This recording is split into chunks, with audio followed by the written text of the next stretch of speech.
Hello, wonderful people. How's it going? Now, today I have the absolute pleasure of being able to speak to Barry from Jimmy's in Cambridge. Now, for this podcast, I won't lie to you, I ended up going down a bit of a rabbit hole, and I ended up spending a lot of hours just researching the topic of homelessness and rough sleeping and the work that Jimmy's has done over the last 25 years. And honestly, it's truly inspiring, and I really cannot wait to have this conversation today. For those of you that don't know what Jimmy's is, this is an organisation or a charity that was set up in 1995 by a small group of people to tackle the issue of homelessness and rough sleeping in Cambridge. And that's the thing, Cambridge is a place of two halves. On one side, it's prosperous. You've got, amazing job opportunities. It's a beautiful city, and there's, opportunities to connect with your community. But on the other side, there is also, very high rent prices. There's a lack of availability of affordable housing, and there is an issue with rough sleeping and homelessness. And, it's so inspiring to think that a group of like-minded people all the way back in 1995 came together and created a service that is absolutely pivotal. And, their objective is to ensure that people are not stuck on the streets. And over the last 25 years, they've managed to accomplish that to support 6,000 people. And I'm sure it's probably more than that now. So today, I really get to dive into this conversation with Barry, who's been working with Jimmy's for over the last 10 years. And again, having done a little bit of research into his work, he is also, he's in the right place. He's working to support the right people. And this is going to be a good one. So without further ado, my name is Will Brocklebank, and this is a Serotonin Session.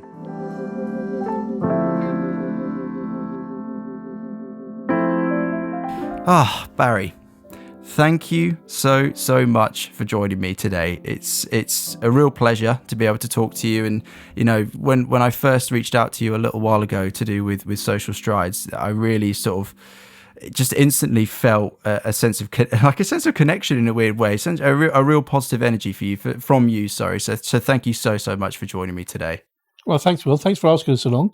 It's a pleasure to be here and support you in supporting us, kind of way looking at it. But yes, no, it's wonderful to be here. It's time we met, I think. Yeah, no, it is. And hopefully this is the start of a sort of a wonderful situation where we can have loads of great conversations, loads of great collaborations and things. But let's spend a little bit of time talking about, the work of Jimmy's Night Shelter and everything that you do to support the Cambridge community. And I want to start with something because as I sort of went into the process of researching for this conversation, I mean, I was coming across some really wild statistics, but it also made me sort of question certain things about my own knowledge of homelessness and rough sleeping. And specifically, sort of one thing I discovered was that within Cambridge, for every 1,000 households, 10.1 were assessed as homeless or at risk of homelessness. And what that made me do is it made me think about the two terms of homelessness and then rough sleeper. And there's clearly a differentiation between those two terms that, I think maybe I didn't appreciate as much before. So, from your knowledge, what is the difference between rough sleeping and homelessness? Thanks for that. Well, I think in a nutshell, rough sleeping is a subset of homelessness. That the government and the powers that be have a very strong definition of homelessness, which covers 3 or 4 facets. Rough sleeping is kind of the visible end of it.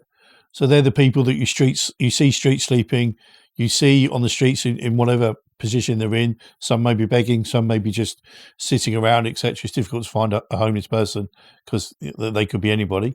But I think it's kind of the visible end. There are other facets to homelessness, which the government class people who sofa surf, who have no real fixed abode, but just move around from friends to friends or family to family or whatever really, and kind of do that. There are people that are in temporary housing, so they could be kind of temporarily housed by the council. A lot of these tend to be families in local B&Bs and things like that. I think people tend to view homelessness as a kind of a single person thing. Actually, homelessness is largely around about families. Jimmy's is a single person service, if you like, adult. But a lot of families will be homeless as well. They will be in what is classed as temporary accommodation, usually a B&B. The council have some properties in Cambridge that they class as temporary accommodation, which is lovely, but it's temporary, and they are still officially classed as homelessness under the government. Well, and that's the thing, isn't it? Is that that there is that really important distinction, is that when people consider homelessness, as you say, it instantly goes to the thought of sort of the visible, the rough sleeping element. But when you talk about considering the scale of an issue or a problem that exists within a society, you really have to sort of actually dive into the subject a little bit more to appreciate the scale of those that are struggling. And in relation to Jimmy's, is your focus mainly on sort of those that are in the situation of rough sleeping, or is it that you do what you can to support those across, who can be considered homeless, but maybe not to the same extent as a rough sleeper? I think primarily we're here to offer a route off of street sleeping and out of street sleeping through our shelters and through our work. But we will look at people who are vulnerably housed. So that could be anything from an aggressive landlord, or the people that are vulnerable, that they don't like who they're living with, or they're finding it untenable to stay in the place that they're in.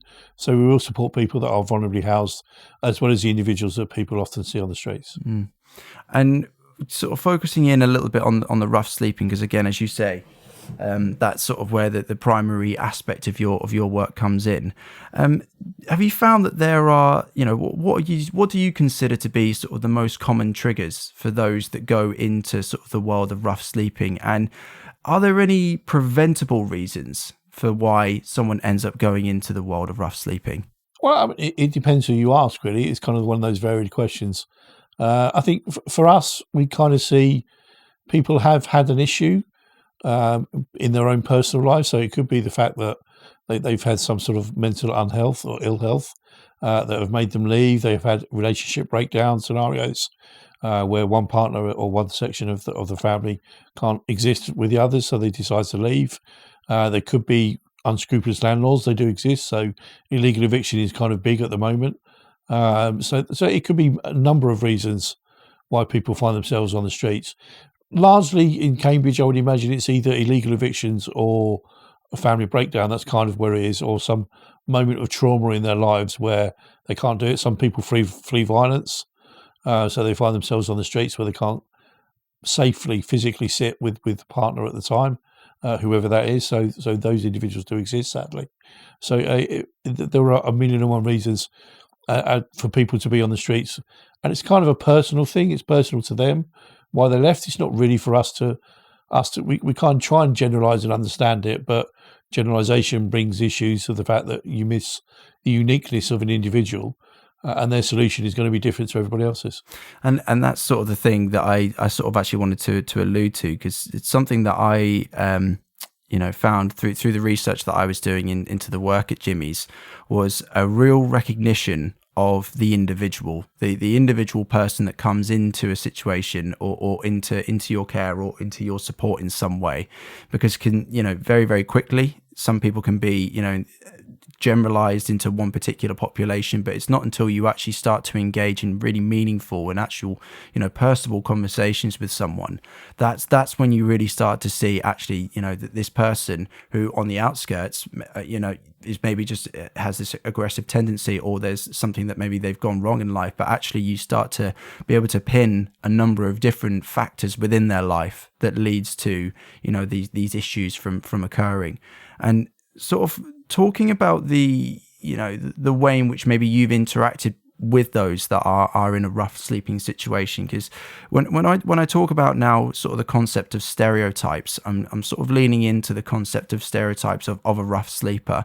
And quite often, and I've seen it, and to be honest, I'm sure that I have probably done it in my own at some point. I try not to, but certainly I can't plead innocence. So that when someone is passing someone that is rough sleeping, there is almost this guard that can go up to that particular individual, and maybe it's that you say that you don't have money in a certain situation when you do, or maybe you don't interact with that person, but yet that's almost stripping back that humanistic nature of a person, and you're not seeing them as an equal and a human being. So through the work that you've been doing at Jimmy's and the conversations that you've been having with these individuals, what have you maybe found out about these people that it's worthwhile knowing, in the sense of being able to challenge stereotypes for a larger population? Yeah, I think, fabulous. Thank you for asking that. I think one of the things we need to strip back and go back to is Jimmy's is a homeless charity. That's what it's labelled under. But homelessness is a societal concept. It's kind of where people are pigeonholed because they're on the streets. They obviously don't have a home. It's called homeless. I tend to regard that Jimmy's doesn't see homeless individuals. We see people. We see people who needed support for at whatever stage of their lives, wherever they got. Actually, generally, not having somewhere to sleep is probably the least of their problems. They've just arrived at that particular time in their life. And I think you've got to understand and value people, really, because the solutions to solving is around people. There are intervention methods that could go on. There's a lot of money that should be spent in intervention rather than trying to patch people up, and the cause isn't necessarily addressed as stringently as it could be. But what we do in Jimmy's is that I don't really mind what the person's past is. That's not for us to judge. And that we welcome anybody in. Anybody who needs our services will be welcomed in. And I think we've got to value the person as is that's in front of us, and recognise that individual's had a life experience, they had a past, they have a present, they've got a future. And we need to engage with them and try and invest them. We need to understand what success looks like for them, and how we can build our support around them to build success for them. Well, the similarities that I experience, it's really interesting that you touch on that sense of what is success to that particular individual, because that's something that I've actually learned through my experiences in school. Is that for some students, if you talk about the stereotypical, good kid that follows instructions, does all of these different things, and they pass through, you then have a whole cohort where they're experienced or have experienced issues that you can't even fathom. You truly can't even understand, from even my position of having seen that so many times. And you start to have to understand, well, what is the success for them? Is that success that they've stayed in the lesson? And maybe in the same vein with people that work with you, is that have they turned up to their meetings? Because it can change so quickly for someone who, has had that more difficult background, and how they're actually able to interact with others that are around them. And hopefully, as you say, is if you really put the humanistic element back into that person, you start to realize that that's just someone that's had a really difficult time, or is going through a really difficult time. With regards to, it's something actually that I've also questioned for myself is, in certain situations, if I come across someone that is rough sleeping, or, there's typically quite a few people that stay outside of the co-op that's literally just down the road. When they're asking for money, it is providing that person directly the money. Is that the best way to provide them the support that they need, or should I be maybe donating that money in other regions, or providing food, for example? Well, I think there's kind of like a two-faceted answer to that one. You need to do what you feel comfortable to do. It's not for Jimmy's to say what you do with your money, how you approach people, how you talk to people. I hope you'll be kind, because I think you are. But also, it's how it's that interaction is very personal between you and the individual on the streets. There is a kind of stigma around giving money, and I can understand that. It's not for us to say. If you want to give £2-3, there will be people on the streets that necessarily aren't homeless, but will be professional beggars. It will be people who beg for a living. It's incredibly difficult for anybody to fathom out which is which. Is just as difficult for Jimmy's as it is kind of general public. But I think our approach is never underestimate the word hello. How are you? And gauge the conversation from there. If you don't feel comfortable carrying on the conversation, just that interaction is probably one of the only social interactions that person may have in the day.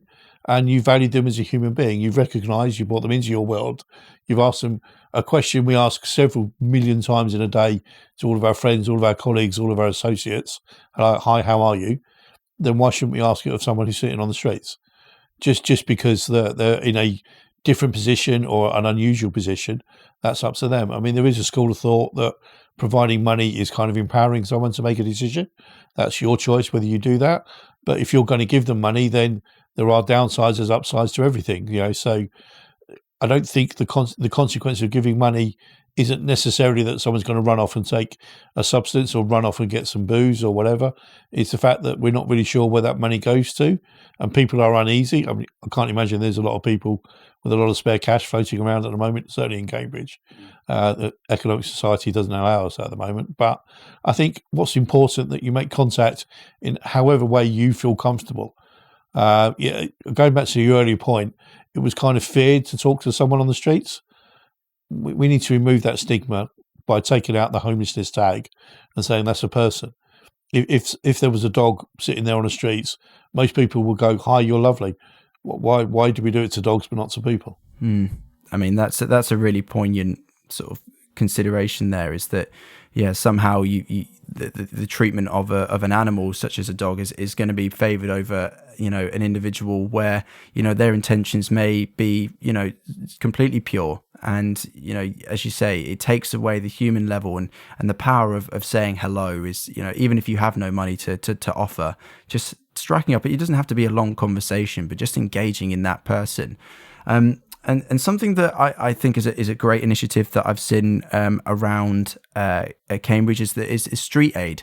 So it's where on certain shops or in certain places there's actually a contactless point that you can go around, and if you feel that actually you want to be a part of the solution, you want to donate, you sort of got those opportunities there. I think that's a separate sort of structuring to Jimmy's, but it's something that just in my research I came across I thought was fascinating, to be honest. But it's a council run local grant for homeless charities, if you like, or agencies, where we can bid for some funds for an individual, and it's solely spent on that individual rather than going into the general melee of supporting Jimmy's, which, as a Jimmy's employee, I'm going to say is fab, so bravo for that. But actually, you get to target that that donation is specifically going to help that individual that you've seen, and we will work with those individuals to say, what success look like? How can we invest in you to keep you off the streets, to buy you some stuff, to make you feel part of whatever normal community is? Yeah.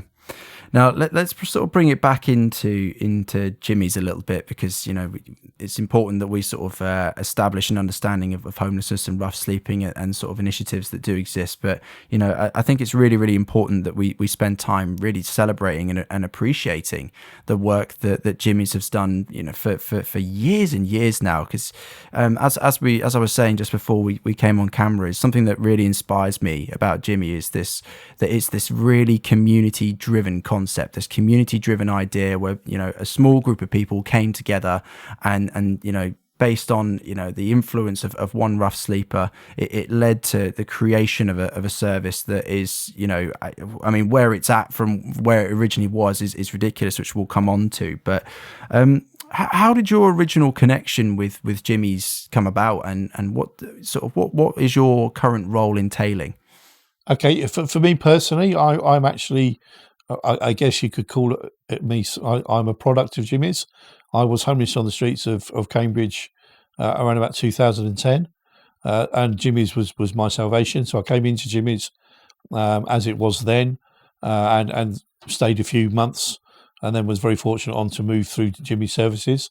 I volunteered at Jimmy's, and then I ended up being offered the job of community engagement through primarily my kind of life experiences with homelessness, with rough sleeping, with being on the streets, and the fact that I could talk for England, to be honest with you. But it's that kind of thing, is that I like engaging with people, and one of the things that's really bountiful in Cambridge is that community is everything. It's lovely to see, and we like to share our successes and sometimes some of the things that doesn't go quite right with the Cambridge community that supports us, and without the Cambridge community we wouldn't be anywhere near who we were. And I think the issue there is that we can sit in our ivory tower at Jimmy's and just dictate stuff, this is what's going to happen, but we need to realise that there are wider people out there, and we do, and we welcome it, and we have chats, we've got community meetings, we have neighbourhood meetings where we engage with the neighbours and say what's working, what's not working, how can we improve it. And I think a lot of our success is down to the support that we get from our local community. Well, I mean, sort of, and this really just shows that what you believe and what you say is something that's been running for quite some time. Because I actually have a quote from something that you said. I think it must have been from a for maybe like a blog post or something when you were in the lockdown window, and it's people affect change, support change, and deliver change. From our staff, our volunteers, our guests and residents, our community, Jimmy's has drawn its strength. From our volunteers, guests, residents, and our community, Jimmy's has drawn its strength and desire to keep going. So, let me just focus in specifically on the volunteers to start with, because I think there's well over like 100 volunteers. I mean, it's a massive number of people that are willing to be involved. But what does it look like to volunteer for Jimmy's, and how does someone go about doing that? Well, again, I mean, the way we view volunteers is that we kind of cherish them as individuals themselves. They bring skills, they bring different skill sets, they bring different life experiences themselves. So when they come into Jimmy's, they're kind of separate from the staff. They're an entity unto themselves. And again, Jimmy's wouldn't necessarily be able to fulfill all of its functions without them. What does it look like? It's what you want to do. If you play guitar, and we've got people who want to learn a guitar, come into Jimmy's. If you want to just cook a meal, come into Jimmy's. If you want to serve a meal, come into Jimmy's. We have reading groups. We have everything that community groups should look like. We go on trips. We have people volunteer to go on trips, come with us to Great Yarmouth, and we'll sit by the sea. We'll have a paddle with people. It's just what people bring is themselves. And I think it's important to our residents and our guests, as they used to be called, that they recognise that there is another facet out there. There is more than just a person with a badge on them that's looking after them. There are people that care. There are definitely some wonderful relationships that have grown up over the years, and people have benefited from having an independent kind of person to talk to. I hope it's rewarding for them. They wouldn't come back if it wasn't. But I think it's entirely what people bring is we will match the gaps that we have to the skills that are there. Well, because again, it's another quote from a volunteer that worked at Jimmy's is that, in order to be part of the community, we need to understand our community, right? And as you say, when you start to take the view that you are talking to human beings, you are working with human beings, and you strip away that the title of homelessness or rough sleeping, actually what Jimmy's is a community hub. And it's that idea that people are coming in together. Yes, there are some people that have maybe faced challenges in their life, but you're creating a space that invites people to come in and just, as you say, be themselves and provide the support that they want to have. But just interestingly, off what you picked there, so with someone that maybe comes into that space, are they able to just, is it that you can come into Jimmy's at like a certain point in the day, or is it that someone who maybe just wants to come in and maybe just be there for a conversation with someone, is someone able to just to be able to walk in and provide that, or is there sort of a whole I mean, they would have to be a recognised volunteer with us, but by and large, yes, if you want to come in, just have a cup of tea and a chat, that means as much as being able to teach Excel and stuff like that. It's very, very, how can I put this? It's kind of small steps, big changes, and just having someone there, a befriending kind of service, and understanding that that's a person. You hear a lot about helping the aged and all this, which is fabulous, and yes, people should go there. But also, loneliness can happen on the streets, can even happen in Jimmy's when you're just there. For someone to come in and deliberately come and see you because they want to chat to you and interact with you actually means the world to residents, that someone's invested in them that's outside of institution, if you like, outside of the services that we offer, but is there of their own volition and they're interested in you. And that kind of can be missing in people's lives, having spent time on the street. Again, in the same vein that the conversations that we are able to have in this situation, I find to be so valuable. It's the same vein for anybody, right? It's that interaction, that communication with somebody else. It can brighten your entire day. And going beyond now, sort of just maybe the focus in on volunteers, because obviously, as you say, the world of volunteering can go off in all sorts of different directions, really. But if we sort of come back into the services that you offer, because basically in the first instance, when it first was created, you had a space. I think was it in the Zion Church? Zion Baptist Church. Yeah. So originally it started down in the I think it got permission granted to be launched in the basement of that space, and then it's expanded into another building as well. And I imagine in the first instance that there was obviously a limited service that could be provided, potentially a bed, maybe some breakfast for a particular person, or a meal. But where we're at now is that we're looking at a multifaceted service that's provided by Jimmy's. So from your perspective, what do you consider to be some of the really key services that Jimmy runs, and in your own mind, were there any particular milestones that you've been a part of that you thought, wow, we're really making a difference here? Well, I think, if we go, we were established in 1995, as you said, by a group of like-minded individuals that just thought that let's do something good, and we kind of came out of that, which is fabulous. I think in the early days, we could be seen as a very basic kind of night shelter. So someone came in, they had a bed, they had an evening meal, they had breakfast the next morning, and then we asked people to leave throughout the day. So they go and live their lives, whatever their life was at that time, and then come back in. We patch people up again in the evening, and then ask them to leave the next morning. That didn't really sit very well with Jimmy's for very long. We kind of began negotiations with the local council and the Baptist Church for many years, around about 2000, to say this needs to change because we're not able to effect proper good work, good support work, if we don't see people at the times where we can. Really, there's not enough exposure to how Jimmy's works and how we want to work if people are out most of the day. So yeah, I think in terms of milestones, 95 creation, always a good milestone, good to start. 2012, we became what we termed as an assessment centre.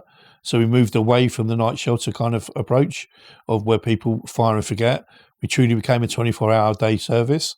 So people could access the service if they've got a room 24 hours a day. They don't have to wait for 7 or 8 hours and be out of the service. They can come in and chat to us. That obviously opened up a lot more volunteer opportunities and engagement through the day. So we get to truly work on our relationship with that individual, because that's kind of key. And that was probably the major turning point in the last few years. Anyway, now we've kind of moved on from the assessment centre, whilst we still class it as an assessment centre, and people will know it as that. People still know it as Jimmy's Night Shelter.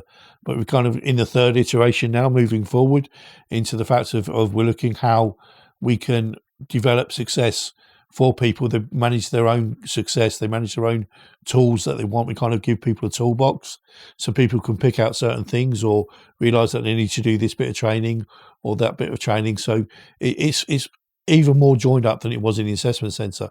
So, that kind of synergy there, that kind of relationship between the support worker and the resident is a lot stronger now, and will continue to be stronger. I think that's the important thing, is that there is a personal level relationship now, on a professional basis. That kind of sounds weird, but that kind of thing is that we've moved away from people understanding there are lots of numbers to people understanding there are lots of people now, and that's who we try and value, and that's who we target. And we realise that I can't tell you the joy of people that have come from the streets who've baked a cake for the first time in 30 years. Just the fact that they've created something and they said, "Do you know what, I want to bake a cake today." We've gone, "Great, let's do it." And we actually make it happen. We can make these things happen.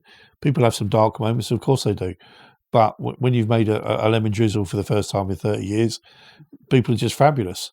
And it's shared, and you've shared it. You're proud of something. You've actually, that is something creative that you've done that you can claim as your own, and you've probably not been able to do that for a few years. Well, again, the thing that, or the theme at least from this conversation is that I'm getting from is it's the small things. It's obviously you've created an infrastructure that's ridiculous. I mean, some of the things that I came across, you've got that sort of the emergency accommodation, which is sort of maybe in line with what sort of the original entailing was. You've got 3 or 4 bed houses that people can move into. You've got spaces for controlled drinkers project. Is it? I think Jimmy's 451. Is that still? Yeah, that's just changed, but I'll come on to that in a moment. Yeah, amazing. And then again, something that we'll come on to is the modular homes. But yeah, talk to me a little bit about the change in the drinkers project then. Okay, what we used to have what was fondly known as a controlled drinking problem. So people who were either permanently addicted or suffer some very serious addiction around alcohol mainly. We worked with individuals who had some very difficult substance abuses there. We've literally just opened our new service yesterday at 451, where it's a multiple needs service now. So individuals who have complex needs, who have multiple issues around sometimes substance and alcohol, sometimes mental health, and all three. I think, periods of mental ill health drive sometimes addiction and can fuel it. But what we tried to do now is we took a step back and we thought, okay, we kind of understand drinking quite well now. We need to kind of broaden that, because people are not just that singular faceted anymore. There are many things that influence people's lives. And I think we've got to try and address lots of causes, lots of trauma where individuals have suffered in the past. And we need to understand that sometimes alcohol is a follow on from that. It's not a cause, it's a reaction to some trauma in the past that necessarily we have not particularly picked up quite as well as we should have.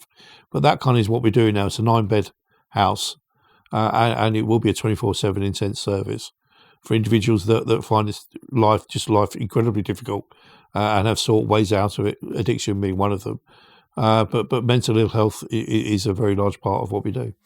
Well, that was actually something I was going to come on to, was how prevalent that conversation around mental health was, because, naturally, I mean, this is something that I've mentioned with other people I've had conversations with, is that the idea or the concept of mental health has become very mainstream in recent times. But sort of looking back at some of the research associated with homelessness and things like that, that's been something that's been very prevalent within the work that you do for quite a while now. And it's great to see that you've made that decision to create a bit more of a multifaceted approach to it, because, as you say, the drinking is an action caused from maybe more deep-rooted components. And so that's something that's literally launched as of today or yesterday. Did you say as it was? Of yesterday? Yeah. Wow. Yeah. So and we're very proud to be going into it.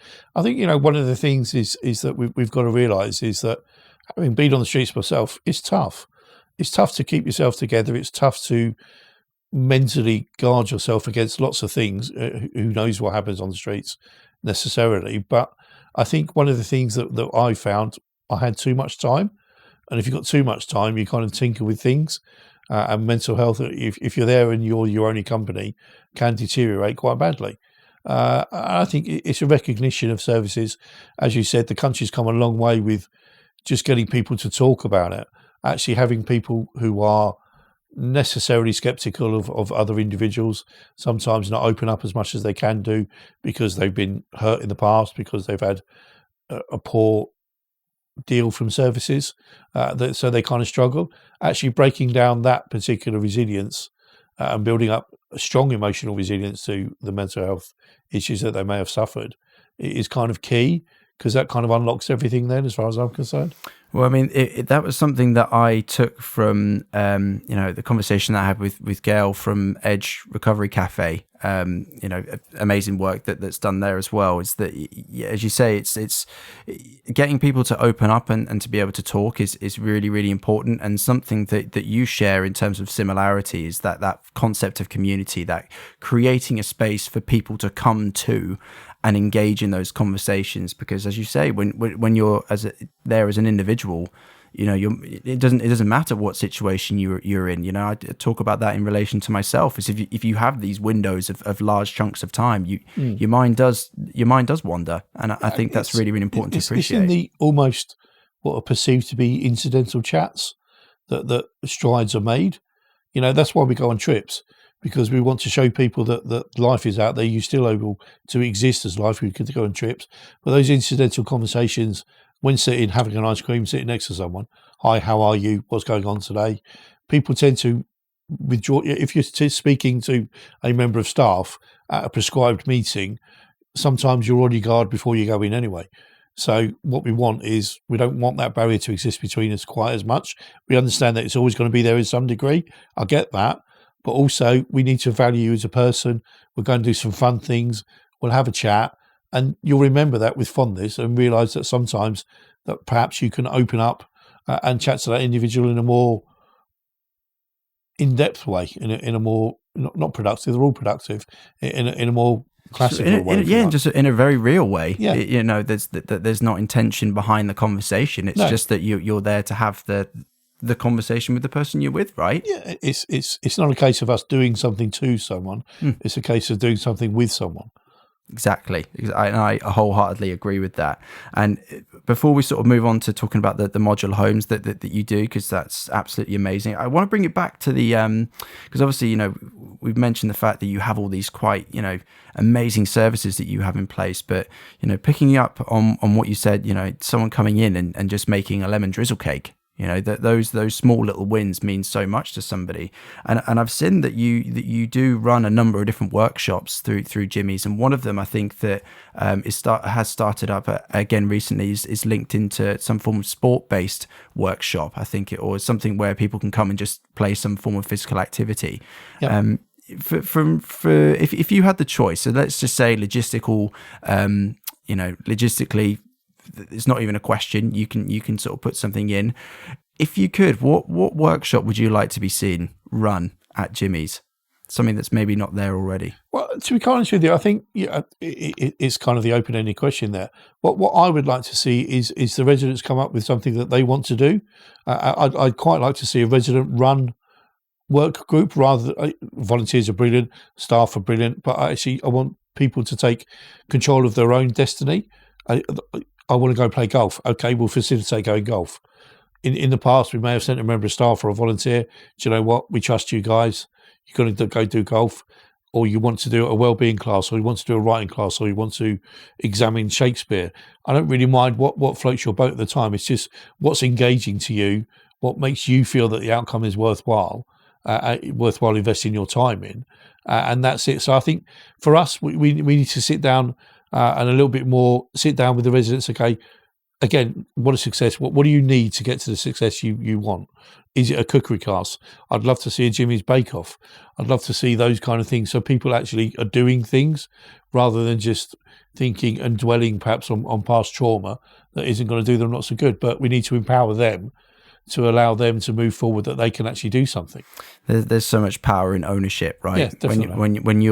When you're the person that's led and you're the person that's decided what that activity is, it almost makes what you perceive. And this is actually something that I've picked up, or what I've tried to do in the school environment as well, in the sense of when it comes to supporting the well-being of the staff, I can come up with 20, 30 different ideas, but actually if you take a step back and actually go to those individuals and say, okay, well, what do you feel is going to be the most important thing to support your well-being? That's where the meaningful change comes from. But that stems from the relationships that you're able to form with these people, and the level of comfort and safety that they feel when coming into Jimmy's. So I mean, that's more testament to the work that you've already done, and then the work that you're sort of willing to put in to create and facilitate those things.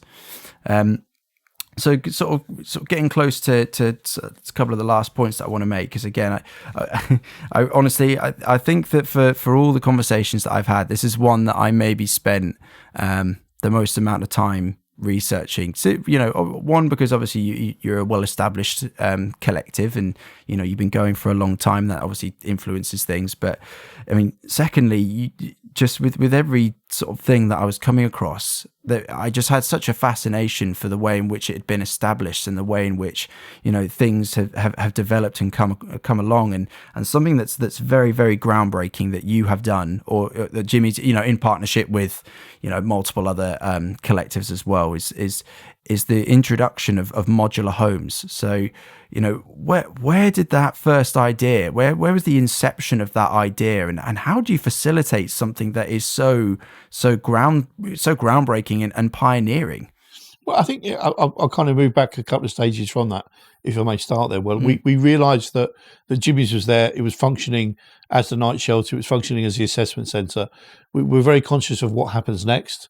Where do people go when they go from Jimmy's services? So we kind of realised that we needed to have a next iteration of Jimmy's, and that started off with the shared houses. So we bought our first house in 2000, and we've been buying houses or renting houses pretty much every other year ever since.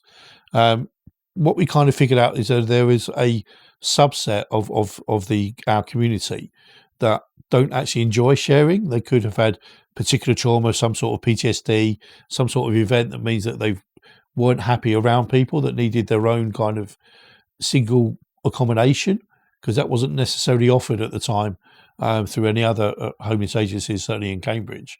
So we realised that there was a subset that needed an awful lot more support, rather than just putting people in with two strangers who they've never met before. So we kind of needed to invest in that. Our friends in Alio came up with the idea, and they'd seen this kind of thing. I think it was from Social Bite in Edinburgh. There was kind of that kind of thing that was going on, and they wanted to bring it to Cambridge. They had an idea of how to fund it, which they did, bless them. So what they asked us to do was support the individuals that moved in there. So that's kind of where it started. And then we got it proved a success, and still is a success. It kind of got bigger. Other agencies got involved, and suddenly, instead of the 6 that we just thought we were always going to have, we've now got 22. And it's 22 people that are off the streets because they can go into a single accommodation that is necessarily better for them in terms of their environment and the local environment and the local peace of mind, that necessarily would have been kind of chaotic and on the streets, because there wasn't they could come into Jimmy's, but they just kept bouncing in and out of Jimmy's, which is okay, but that's not really satisfying your longer term success and your longer term movement forward. So this is a kind of another set of opportunity and accommodation that people can have, where they can move forward with what their lives want to be.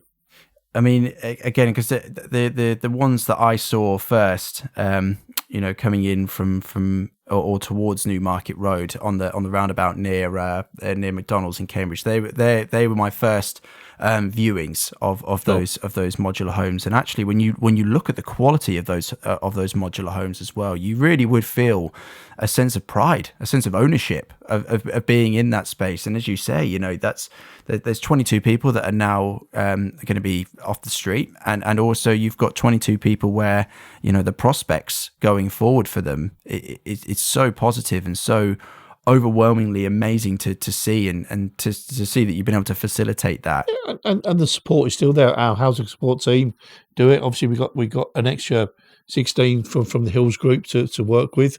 So we actually realised that support doesn't necessarily, it shouldn't stop when you leave Jimmy's.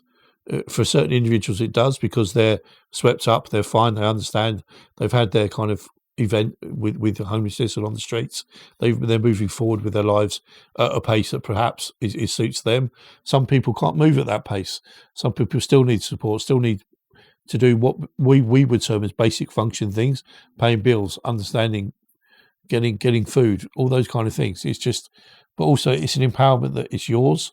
Owning that front door key, I can't imagine from people I've spoken to, it's just empowering, liberating at the same time, but still safe and secure. Yeah, and you look at the services that have been or are being provided by Jimmy's. You can really start to see the progressions or the stages within which you're trying to create to facilitate support at the right levels. You've got sort of the emergency levels, you've got sort of the house sharing levels, you've got just community involvement, and you've also got these modular homes. And that's obviously something where you've spent a lot of time really thinking about what is it that the Cambridge community needs, and the platform that you've now got to provide that support is so amazing. And it's great to know that there's loads of different charities and organizations that work within the Cambridge community, but it's so great to have such a long-standing charity that's so driven not to just continue to maintain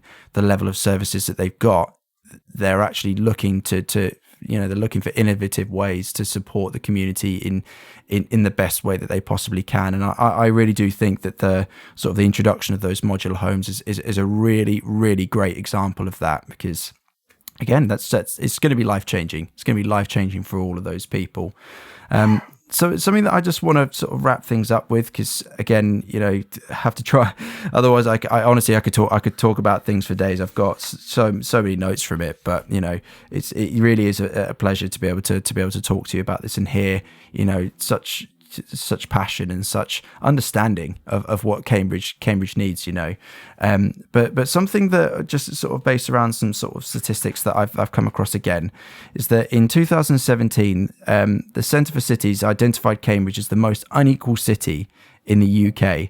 So it was that, I think, the percentage that the lowest income earners were making was almost, I think, 3.5 times less than the average earner within Cambridge. So even the disparity of those that are able to afford their own housing is absolutely ridiculous. But you can see that with the way in which society is changing, certain price increases and all sorts of other elements, you can sense that there's going to be an incoming issue, which maybe is going to be even more prevalent than it already is. So with all the work that you're able to do on a local level and maybe your understanding of the national level, what do you think needs to be a key priority for any government or anyone in a position of power in relation to supporting and tackling the issue of homelessness and rough sleeping? What is their biggest priority? Well, I think we need to move towards prevention and intervention rather than kind of the mop-up services at the end. I'm not saying that's what Jimmy's is. We offer a very good service amongst other charities in the city. But I think there's all of this research has been done as to why people find themselves on the streets. How much action has there actually been to take away that pressure, to do that? We had a period during lockdown and under COVID where landlords weren't allowed to evict people. Homelessness on the streets went down, unsurprisingly. However, now those kind of constraints have come off. What's going to happen? How are people going to do it? And I think we need to start kind of like how Cambridge is and how I view Cambridge at the moment. We need to look stuff is that they're part of the community. Everybody in the community has a vision as to how they want someone to look like. I think we need to communities need to have a vision where people on the streets and rough sleeping are included in that vision. I can't remember a time where a community group actually came to Jimmy's and said, "Do you know what? Can we speak to some of your guys? And we want to know ABC about what Cambridge should look like." So, one of the things that I try to get people to understand is that if you want to know about Cambridge architecture, speak to someone on the streets because they look at it all day. They'll know what college they're in front of. They know where they are.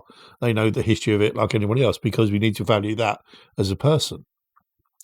So I think we need to move more as a society towards intervention and removing the causes and the reasons why people become homeless, rather than once they've got to Jimmy's, then perhaps it takes a lot more intuitive work to get people off the streets, just rather than prevent people going on it.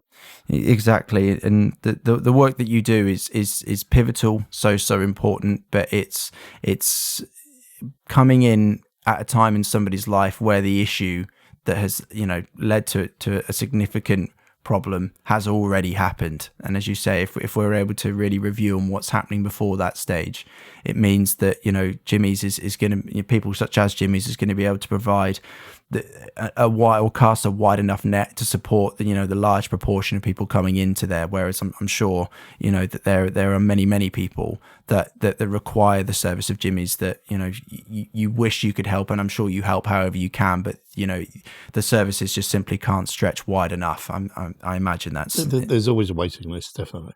Always a waiting list, but truly it's inspiring to hear the work that Jimmy's does and yourself, and the fact that as you say, it's so deep rooted in community, but just don't forget about you've created a whole infrastructure that's so important, but it all comes back to the small elements. It's saying hello, it's engaging, it's understanding what the problem is, and volunteering wherever you possibly can. And I think that it really it's just amazing to hear what you're able to do, and what where you've been able to come from as well, and what you're actually accomplishing now. So Barry, thank you so much for that conversation. It was really, really amazing to hear everything that you do. Oh, thank you, Will. Thank you for having me. No problem at all. And please, everybody, go and have a little look at Jimmy's Night Shelter, or Jimmy's on Instagram, and obviously through your website. Just do a little bit of research into the work that they do, because it inspired me, certainly, and it made me reflect on a number of points that, you know, I consider myself to be someone who is kind, who is honest, who tries to do these things, but I'm certainly not the perfect person when it comes to this issue, and it's certainly going to make me think twice about how I go into certain situations. But beyond that, if you want to watch any other conversations or podcasts similar to this, have a little look on our Instagram page or on our YouTube page. But for now, thank you so much, Barry.